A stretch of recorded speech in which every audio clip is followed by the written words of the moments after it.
नमस्कार. गोष्टींच्या वाड्यावर मनापासून स्वागत.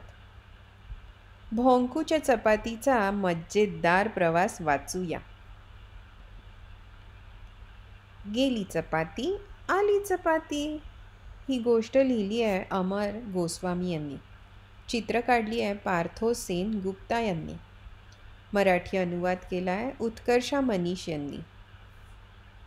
गोष्ट प्रकाशित केली आहे प्रथम बुक्स आणि स्टोरी व्ह्यूवर कम्युनिटी यांनी आणि याची वाचन पातळी आहे 1.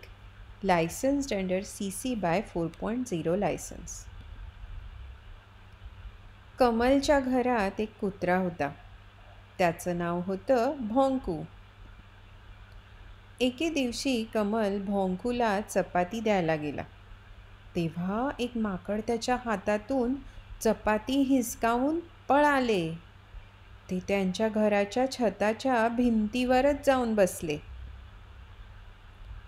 एका कावळ्याने ती चपाती पाहिली. त्याने ती माकडाकडून हिसकावून घेतली. कावळा उडून अंगणातल्या पिंपळाच्या झाडावर जाऊन बसला. त्या झाडावर एक मोर बसला होता. त्याचे लक्ष त्या चपातीवर गेले. कावळा चपाती वाचवण्यासाठी पटकन उडाला. खालून भोंकूने आवाज केला, "भो, भो, भो, भो, भो, भो, भो." कावळा घाबरून ओरडला, "काव, काव, काव, काव." आणि त्याच्या तोंडातून ती चपाती निसटली. ती पुन्हा अंगणात जाऊन पडली.